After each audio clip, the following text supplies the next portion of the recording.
it's probably not. Usually, at a book launch, you don't really quote other books. No, don't. That's market your book. No. So I did, because I think I was rereading this is The Beginner's Guide to Winning the Nobel Prize. This is Peter Doherty's first book. This is 2005? Yeah. I just wanted to read a paragraph in it because it actually sums up, the paragraph sums up the book quite well.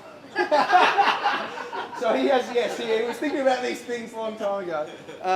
So I hope you don't mind. I'm just going to read a paragraph. Protecting established industries may make economic sense for governments that are concerned only with the present. But what if this is at the expense of long-term economic vitality? Wow.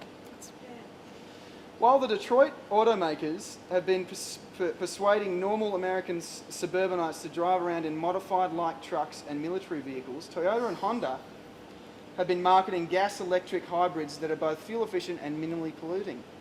Europe has long focused on producing more economical cars. Even without global warming, which strategy is likely to be more productive as oil supplies dwindle and or become more or less expensive? Both the current political situation in the Middle East and the consequent massive costs to the US taxpayer may be considered clear consequences of an overdependence on oil. It makes no sense to be locked in to the old dumb technology. And that's really this is what this book's about. And just one final sentence after this: no matter what the future, energy independence and technologies that are clean, green, and minimise waste are clearly the way to go. Why isn't this seen as a major priority? Well, actually, and that's funny because I don't get it either, really. And I guess this is what this book's about, is trying to promote the opportunities here. We always see the threats here. It's the economy and the environment. It's actually not.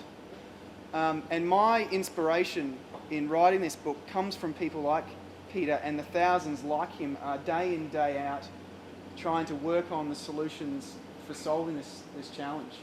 And if we just give them the chance by the government taking leadership and saying we need to really de-greenhouse or decarbonise our economy, we will prosper. We will develop the technologies that the world will need, and therefore we'll be exporting these fantastic, clean technologies to a world that will crave them. That's really the message of the book, and I try and demonstrate it in the book. So it's really, and what Peter was saying as the quote in the back of the book is, it's about opportunity. But it is a hopeful book, and it's something which I think you'll find quite different to what we've heard about before, in the sense of other climate change books. This is something which to my core, I know that we can solve if we put our minds together, and if we have leadership from a government and from our leaders in Canberra. And I guess so. I welcome you all tonight, and I really am privileged to be in your company, and particularly with Peter.